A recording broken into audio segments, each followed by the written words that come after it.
Good morning. It is 6:38 a.m. on Monday, the 11th of December, 2023. You can probably hear some birds waking up. This is my most productive time in the morning. My name's Kate. I'm a small business owner in New South Wales, Australia, and I make candles. I'm a mum of two, and I really lent on my passion for candle making deeply through 2020. For most people, 2020 was a year of isolation due to the pandemic. But for me, on July 30th, my 19-week-old baby was diagnosed with cancer, and my entire world was thrown upside down.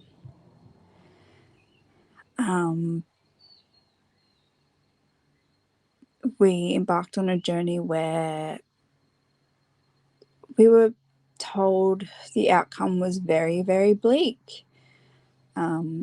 So he started chemotherapy and had some major surgeries, and for the most part, I spent 12 months living in a children's hospital, surrounded by beeping machines, people in and out of my room every 10 minutes or so, and a very, very unwell baby. It was difficult because ISO, I guess, kept family away. We're in a hospital. There was a massive testing line out the front, so no one wanted to come near the hospital just in case they caught anything from the testing line. So yeah, through what should have been a joyous time having my first baby, it turned into one of the most horrific, isolating experiences of my life. And my partner at the time was told to leave after my son's first surgery, so I basically ended up being a single mother of a newborn with really, really complex needs, and all the regular milestones kind of went out the window.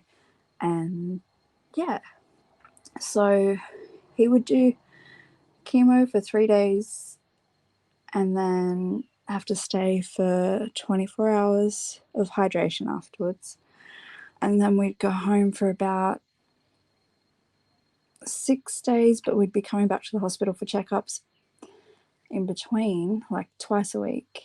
And in those 6 days, I found it really hard to kind of relax and detach and find any kind of me time. And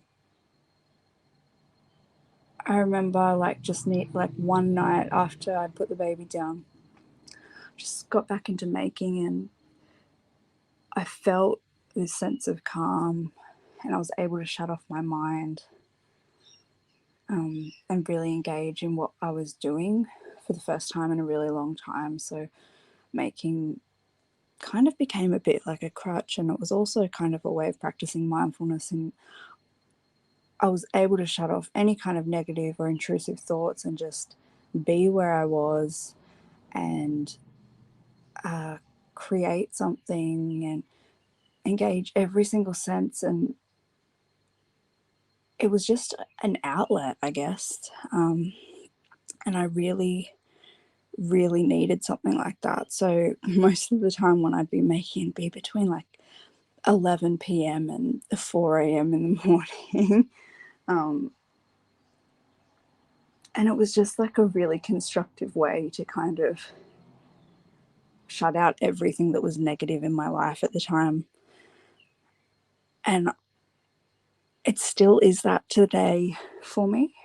A few years on, I've been making for a good many years now, but from 2020 it really became like not just a hobby, it was kind of like a need, I guess. So yeah, that's where it really became a thing. And then at one stage, I think it was probably a year into my son's treatment, people had offered to buy it, and I'd had suggestions like, oh, why don't you do one for your son, for like a awareness thing, like lots of people would support you. And so I did it. I found just a really basic company that did labels, and I did a mock-up on Canva, had no idea what I was doing, and got some sarcoma awareness labels made and did a couple of different scents, and people supported me, and that's where my business Weave and Grace really kicked off. But it wasn't planned at all, but it was a nice little evolution of my making. And so, yeah, like it was unexpected, but so welcomed. Fast forward a few years, I put things on hold after my son finished treatment. He amazingly finished, and he's doing really, really well. We're up to about 2.5 years clear at the moment, just waiting on a date for an MRI.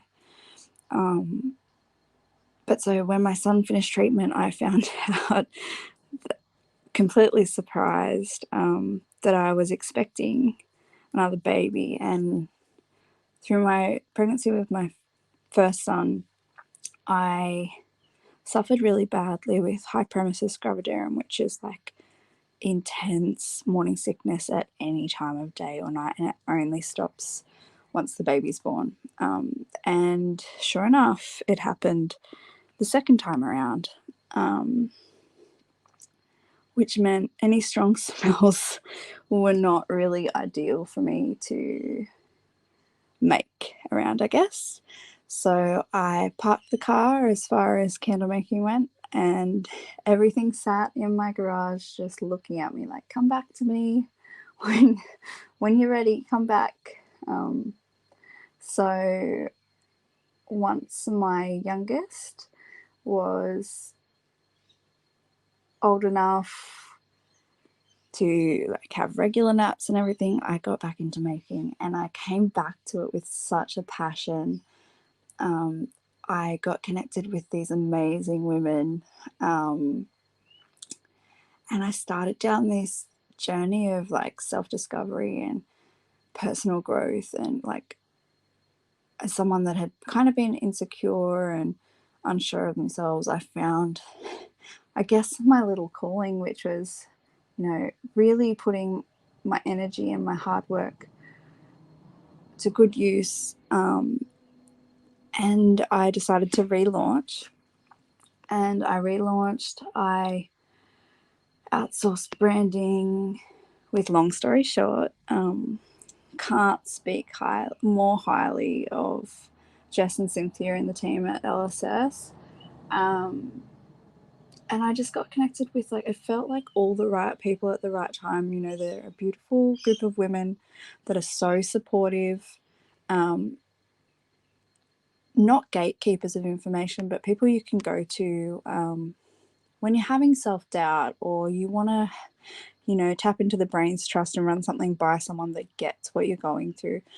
And that's what I feel like people need if they're starting a small business or going into making. You want to be able to go to someone and get constructive information that's going to help you in your journey going forward. You don't have to be the best at designing labels. You don't have to be the best at web design. You don't have to be good at maths. You can learn how to do the simple equations, as far as like measuring out fragrance oil and all that kind of thing. Like, these are all things that we can learn to do if we find the right people to support us along the way. I'm a strong advocate now for outsourcing where something isn't your strength, and it's causing you stress. Then you can outsource that thing just for the peace of mind and find someone that's good at that area that you're struggling with. You don't have to be good at it all. So that brings me to, I guess, in a long-winded kind of way, why I wanted to start this channel. Sorry, I'm going to say a lot. It's only just before 7. I've been up since 5.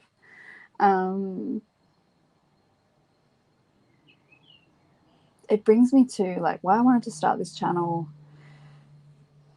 Basically, I found like as a new maker, there wasn't a whole lot of resources. You know, there's Facebook groups where you can drop photos and get support, and they're amazing. And I support some of the admins in running those. I think that that's a great way to network. But I feel like for people that need to be able to visualize,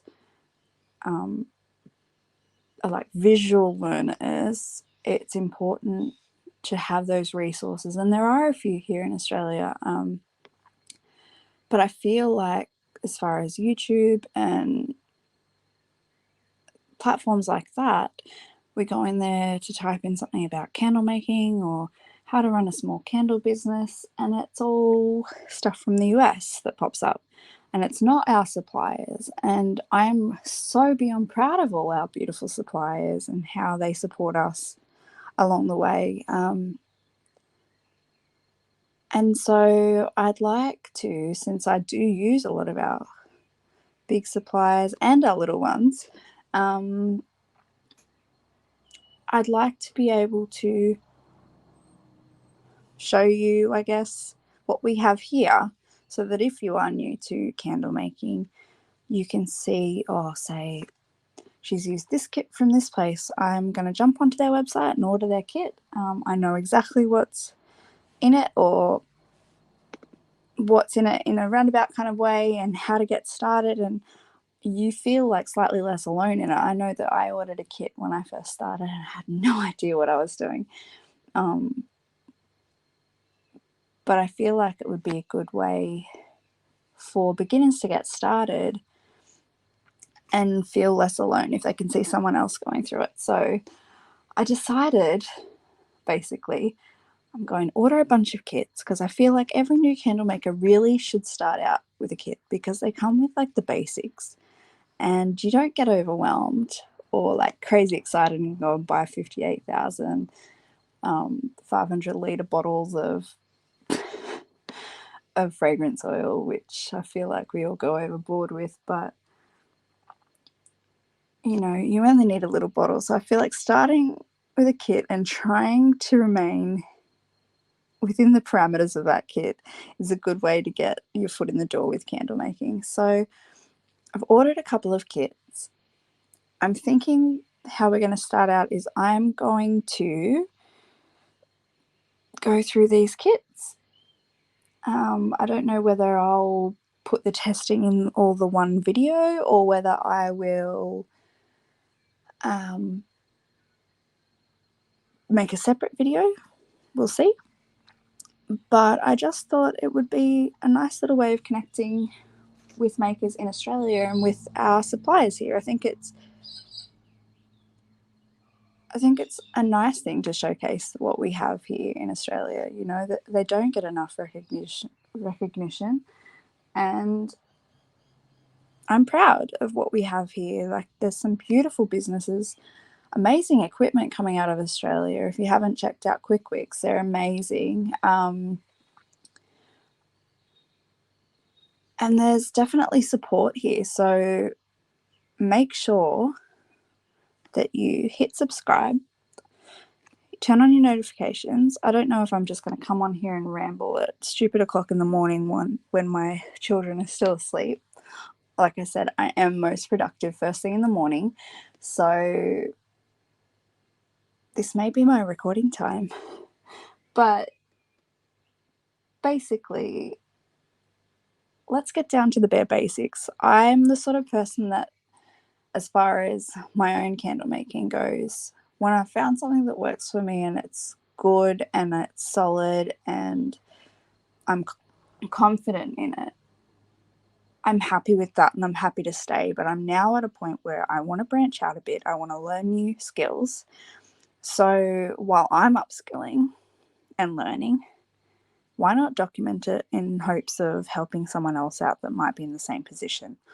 So I'd love the feedback in the comments, and if you have any suggestions, drop them down below. I hope you'll come along with me on this crazy little journey. Hoping I'll be able to stick with it and be pretty regular, but I do have 2 toddlers, so please bear that in mind. But yeah, I'm excited. I hope you're excited.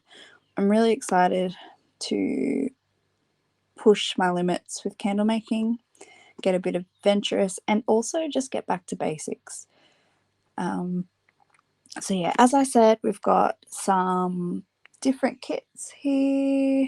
I've got one from Eroma. I've got one from Luxury Candle Supplies, and I've got one from, hold on, let's check the other one.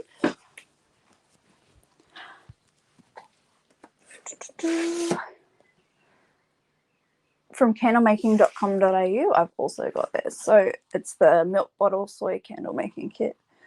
But yeah, so if you have any suggestions for any good kits, any other good kits, let me know and I'll get my hands on them. We'll get to making. But as I said, follow me on Instagram, and I'm going to try and keep regular updates going of when I'm going to be posting. But yeah, Instagram, Facebook, and here on this YouTube channel. And I look forward to interacting with you guys and supporting you guys. Big love, guys. All right, bye.